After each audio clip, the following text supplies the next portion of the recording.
Good morning, my lovelies. It's Maya out the UK. Hey, whew, what a frosty cold morning. Just got in from walking the dogs. The, the ground is solid. That's all I can say. We're not used to this in the UK for this long and this time of the year. It's normally not this bad. So let's get on with the works in progress, with the finished objects. And that's it this time. Do I look as if my lips are blue? I'm not sure. Anyway, right. Well, this week I haven't done that much knitting. I've done some, but not that much. I've done no crochet whatsoever, which I would like to do again. But I did do the video of the yarn dyeing for you guys. So let's get into the finished objects first. There's a few. Right, now let me see. Pardon me, my nose is cold. One pair, these I finished. One pair of socks. And there you can see I've washed them, but there's still a little bit of a crimp in there. So that'll go out 2 or 3 washes. Now let me just note to you on that, because I didn't say that in the last video, that ideally, if you are unraveling something that you have that has been knitted up as a jumper or a socks or something like that for quite some time, then you best use it where you can afford to have the weakest point, because it won't be quite as stretchy and as lovely as fresh wool, of course. That is why I used those bits on the top and on the heel, because I know I'm going to have to replace the heel soonest anyway. So that is just one reason. Right, let me put those to the side. Let me see. And then I knitted up a, what you call it, a cowl. So it's not an infinity because it's not twisted. I didn't want to twist it, but I did want to have it so that one can bulk it up a little bit.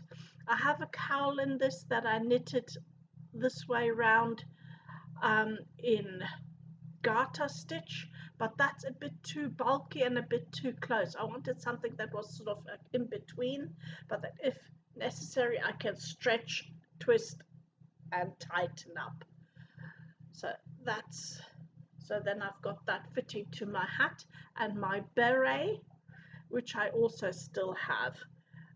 You've seen me wear my beret recently, haven't you? I can't remember, but I think you have. So that's another small scarf. And then I did a longer one. Here we go. There it is. Because, you know, James wanted his. But this time I did just a normal bind off. So I knitted it in the tube, did a normal drawstring bind off pull, and I'm thinking of putting pom-poms on this one. Still haven't found my pom-pom maker. However, I know I have it somewhere, but it's hard to get to because I've been clearing out stuff and I have lots of boxes standing in front of my wool stash and in the craft area, as in when I say craft area, not the area where I actually craft, but where I have all my stash. So it's there somewhere amongst all the sewing and all of that stuff. So once I find it, I'll put the pom-pom on. If not, I'll work it without pom-pom for the meantime. And then I did another finished object, another hat with the moccasin toe start off, but I did a different kind of rib. I'm playing with finishes because let me just take this off and I'll show you. This is with like brick finish. Can you see? There we go, like squares. And it's still nice and cozy. And this one's a tiny bit shorter, but it fits my ears, and I wanted it more for the spring. So this is, you know, so I have hats for the winter that are doubles, double warm. And then I have a bit longer ones for interim, and this is more for the springtime. And I quite like this finish here. It looks a bit different, gives it a bit of a different look. So that's going to be my spring hat. And now to the works in progress. I only have two. I have half a sock, well, 3/4. I haven't put the heel in yet. Fit matching too. It's going to be a set. So I just one I've half nearly finished, 3/4 finished, heel still missing on this one. And then I started off, as you saw on the video, of the hand dyeing. Here we go.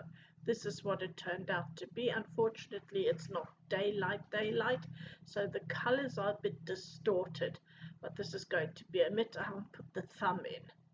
And I made this one a little longer. Oh yes, and there, look, I fell into the rockery on the slippery day. Didn't nearly kill myself, but yeah, I've got battle scars. There we go. But anyway, what I wanted to show you is I made these a little longer than the last ones. I've got to be careful, it actually hurts quite a bit. Here we go. So as you see, these go down a lot longer, and I've made them higher too, a tiny bit higher.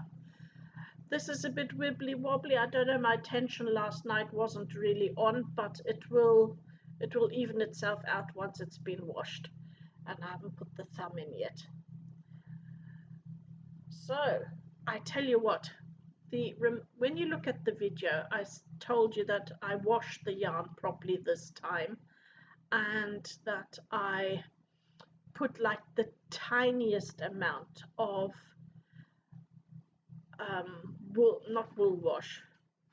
fabric softener in. I tell you what, it was a dream to knit this up so far. It's been a dream. It's really, really lovely. So obviously I didn't do it properly the first time round, or last time, because that was a real struggle. It was stiff and really horrible to knit. So my lovelies, there you go. That's all I have. The brown skirt I didn't bring round either because it's still in the bowl back there. I've done about, I don't know, this much, a centimeter. I don't know, I'm finding it difficult getting that one going, because by the time I get round to that, it's already quite dark and in the evening, and I'm tired. So I do, I don't know, 1 or 2, pardon me, a couple or 3 rows, and that's it then. So that was me being busy. That is it for this week, and I'll check in with you next week. Missing you and loving you and leaving you for now. Happy crafting, happy knitting, crochet, and whatever else you do. Love you and leave you. Bye.